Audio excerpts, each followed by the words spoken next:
think, we all think that we're invincible. Well, I certainly did. The bloody engine's gone, and so there's this massive great playing field close to the runway. So I said, So I went to stick it down there, and I was down, wheels down, touching the grass. Children running across the playing field. 380 litres of fuel blew up.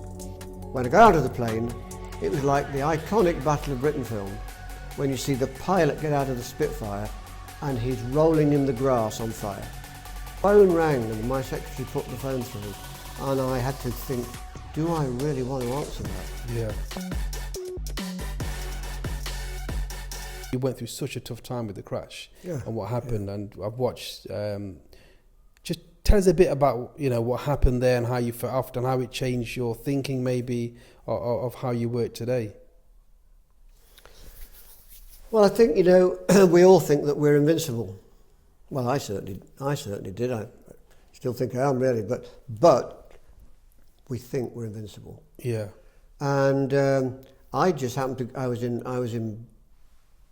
going to Belfast. I got a twin-engine plane at the time, and I'd gone to Belfast to take somebody back to Belfast City Airport. Right. And so I rang Hazel when I was there. I said, look, put the pood on. I'll be back in 15 minutes. And so taxied down to the end of the runway and got clearance to go. And then 80 feet, suddenly one engine let go. Wow. Yeah. And some light aircraft, twins, they will not climb on one engine. Right, you need both working. When you've got the undercarriage down, the flaps are out, it's heavy with fuel. Yeah. So then you have to decide, what am I doing? Am I going to struggle and see if I can climb? Yeah. Or am I going to find somewhere to land it? So I was 80 feet. Wow. This is all going on. Yeah. The alarms are going on, and the bloody engine's gone, and so there's this massive great playing field close to the runway. So I said, So I went to stick it down there, and I was down, wheels down, touching the grass. Children running across the playing field. Yeah. Turned to avoid the kids, hit a metal post, 380 litres of fuel blew up. So that was me really. I managed to get out of the plane. All my clothes were gone, and I was wandering around while the plane was exploding and fire was there, and then I managed to get into the ambulance. Well, they got me into the ambulance. Yeah. Well, actually, more importantly, when I got out of the plane, it was like the iconic Battle of Britain film, when you see the pilot get out of the Spitfire and he's rolling in the grass on fire. Well, that was me. There's a guy called Noel and his wife who came to see it. Was it Noel, the guy who fight you on the field, wasn't it, at the time? Correct. Yeah. So that was a terrible situation for Hazel.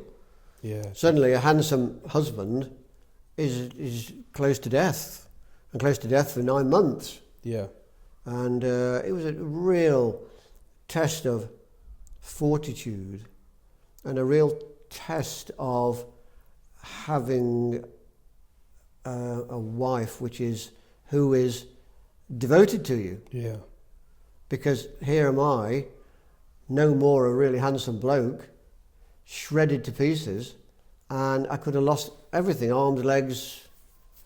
And so she stuck with me, moved to Belfast. She came to Belfast, she was there 5 days a week, came home for 2, and eventually, bit by bit, they put me together, and I got out of hospital 9 months later. And it was really a bad scene. Yeah, yeah. But if anybody that watches the podcast, the film, Discovery Channel came to us just after I got out of hospital, and they asked us if we'd make a film about the accident. Yeah. So we made this amazing film. Well, I think it's amazing. Hazel does now. Yeah. And it's cool if you YouTube. We'll put it in the show, Carl. We'll put it in the show links. It's on YouTube, isn't it? If you put those links in, and anybody that knows somebody that's a bit buggered up, mentally or physically, look at the film. Yeah. And that will help. How did that change you? Because obviously going through that, I've watched the documentary, and it is, it's tough. I mean, what you went through, and even to this day, how hard you work. What changed? Has anything changed in your mindset? Did it say is Has it made you work harder? Did anything change after that, such a tragic thing that happened? Well, I think the thing that really happened, I came out of hospital on the 9 months after the crash, and I was in such a bad state, physically and mentally. But I went to work day one, and I had to, if the phone rang and my secretary put the phone through, and I had to think, do I really want to answer that? Yeah. I was so bad. Anyway, you do, don't you? And so every day I was in at work, dressings and infection and injuries, and bit by bit, you get your target. Yeah. And life is about targets, and to make life happen, you've got to want it to happen. Yeah. Hazel wanted me to get better. They'd say to her in hospital, he won't be able to do anything like he's been able to do in the past. Yeah. Well, luckily, I was only burnt down to the waist. Yeah. So the bottom half didn't burn. Yeah. So that was a bit of an incentive too. So I wasn't totally lost. Yeah. And we just worked. And Hazel said the other day, she said, I'm working now on a Saturday afternoon. Why the hell are you still at work? Yeah. And it can become too much. Yeah. But you get out for out. Yeah. I think I spoke to you once. I think I must have rang you about 6:30. I think about a year ago, and I was asking the same question, Mike, what drives you? And I share this as always, you love what you do. If you love what you do, then it doesn't become work. But saying that, you need to work hard enough to get to that position. A lot of people get that confused.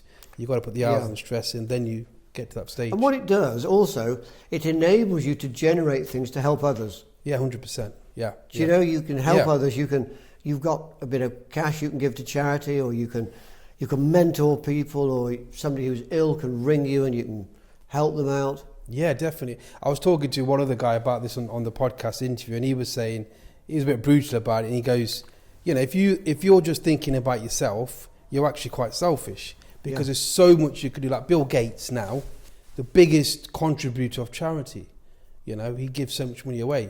Wow. Yeah. You only can do that if you make money, so that's the thing. We're going to solve the problem of malaria. Yeah. What a target. That's some target. Yeah.